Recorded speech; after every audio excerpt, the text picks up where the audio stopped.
For the UN, obviously it would mean a lot. Tapan Mishra, the UN resident coordinator in the Democratic People's Republic of Korea (DPRK), told UN News, explaining that the 12th of June summit between the leaders of DPRK and the United States not only opens up new opportunities for denuclearization and global peace, but would also help UN agencies to raise more funding to meet the country's humanitarian needs. He said that humanitarian funding for North Korea has declined dramatically since 2012. In 2017, only 31% of the requested funding has been received. In 2018, the funding situation is even more alarming. Today, only 9% or $10 million of the requested $111 million has been received to assist 6 million vulnerable people in DPRK through the 2018 Needs and Priorities Plan. The lack of funding has already forced UN agencies to prioritize and scale down life-saving programming. Chronic food insecurity and malnutrition remains widespread. Around 10.3 million people, or 41% of the total population, are undernourished. In this exclusive interview, Mr. Mishra talked about how the UN aid operations have continued to deliver despite the operational constraints, how economic sanctions have had unintended consequences for the lives of ordinary North Koreans, and how the recent breakthrough to the political deadlock is giving rise to optimism among the people there. Mishra leads the UN humanitarian country team, consisting of 6 agencies on the ground: the UN Development Programme, UNDP, UN Children's Fund, UNICEF, the World Food Programme, WFP, the UN Population Fund, UNFPA, the Food and Agriculture Organization, FAO, and the World Health Organization, WHO, international non-governmental organizations and other international organizations engaged in humanitarian activities, with many other agencies supporting from outside. UN News, all eyes are on the Korean Peninsula right now. So, what do you think the implications are of the recent US-North Korean summit for the work of the UN? Tapan Mishra, it's a very important time. Regarding the recent summit that happened in Singapore between the leaders of DPR Korea and the US, it opens up new opportunities for global peace and hopefully stability and denuclearization. And for the UN, obviously, it would mean a lot.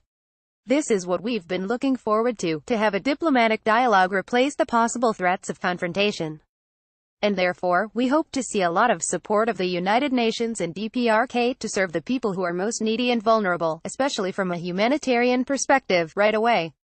As the Secretary General has noted in his statement, relevant parts of the UN system stand ready to support this process in any way the work of the UN could change depending on the asks that are made on the UN.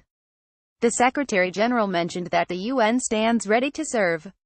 I see immediately there'll be a huge surge in terms of humanitarian support that is needed.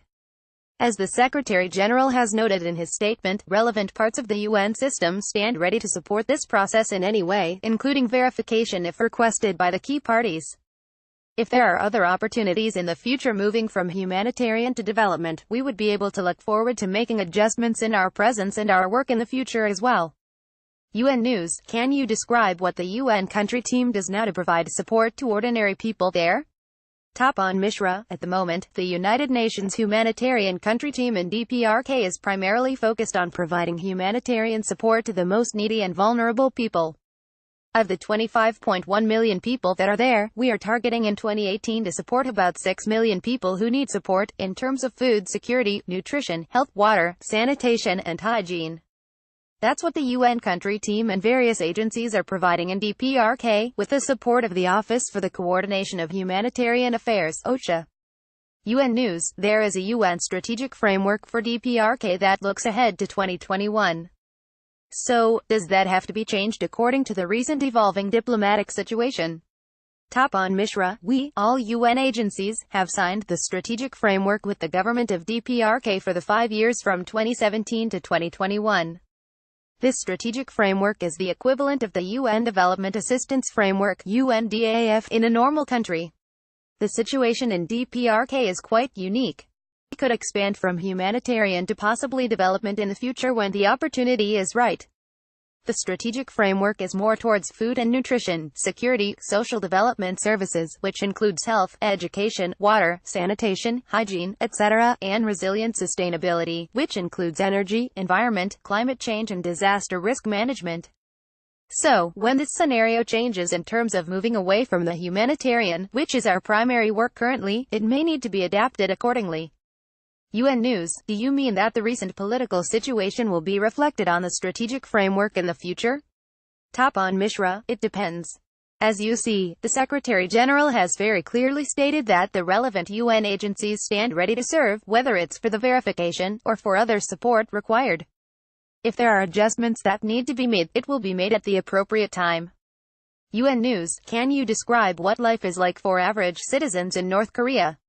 The humanitarian situation remains grim for millions of civilians in the country. There are children who are affected by acute malnutrition. Tapan Mishra, the humanitarian situation remains grim for millions of civilians in the country. There are children who are affected by acute malnutrition.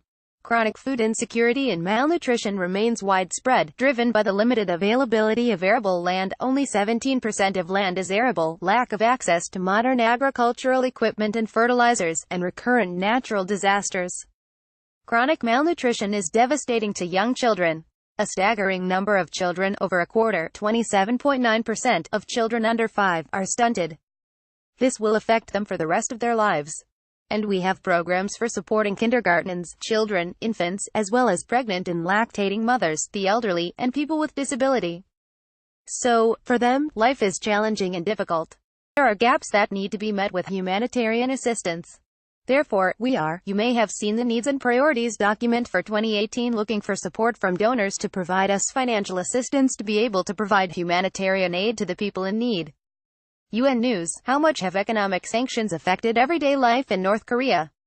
Tapan Mishra, I have raised this issue, not only with the chair of the UN Sanctions Committee, 1718 Committee, that there are unintended consequences of the sanctions that are being seen in terms of the work that we do in the UN and other humanitarian agencies. And we have received good support from the committee to look into these issues. UN News, looking over the last 2 decades, how has the UN humanitarian operation coped with the fluctuating political situation on the Korean peninsula? Tapan Mishra, that's a very insightful question. In the last 2 decades, there has been ups and downs. Right now, we're on a down. In the last 3 years, the receipt of humanitarian funding has been between only 20 and 30% of the funding that we have requested. And this year, despite all these positive political directions, the funding currently is only at 9% of the $111 million we are seeking. We are hoping that member states will support us in providing humanitarian support to the most vulnerable population. UN News, so, do you expect that if the positive political development continues, more humanitarian funding will come? Tapan Mishra, I really hope so. Now that the positive political doors are opening, the summit that perhaps opened the door of complete and verifiable denuclearization, we are hoping that member states will support the UN and other agencies in providing humanitarian support to the most vulnerable population. And again, hopefully, that will lead to a new increase in the humanitarian support that we are receiving. UN News, how does a deterioration in the political situation impact the humanitarian operation? Tapan Mishra, 2 or 3 things. First, humanitarian funding was very badly affected. That really impedes our ability to provide the support needed. So, agencies had to cut down on their programs because there has been no funding. Second, we've had unintended consequences of sanctions. Even humanitarian aid has got affected. Third, the banking channel that we had for getting money in the country completely collapsed. We don't have an option right now and we are looking for one. So, these 3 have been major challenges for us if we are to be able to provide the humanitarian assistance in the most effective manner. UN News, have you seen any changes in the level of cooperation or contact you have with the government since last year? Tapan Mishra, over the past years, the UN and partners have invested heavily in building confidence and understanding by the government for humanitarian actors and humanitarian interventions. Agencies work according to no access, no aid, an approach which is understood and accepted by the authorities. This continued, principled and robust engagement has translated into better access, better monitoring, better programming, and better cooperation.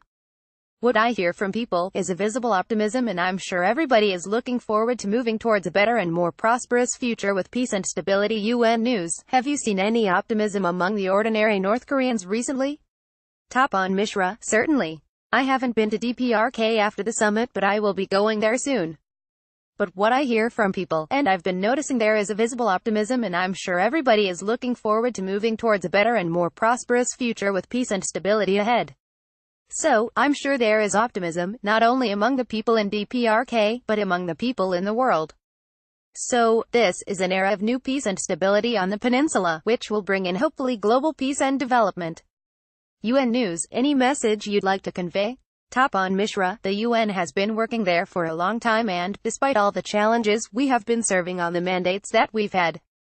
We stand ready on the ground to do more as needed, and we look forward to the support of all member states in carrying out our mandate by helping us get more humanitarian funding support, by helping us ensure that the unintended consequences of sanctions is reduced or completely overcome. And hopefully, peace and development will come in the future on the peninsula. And hopefully, we will have a much better situation globally.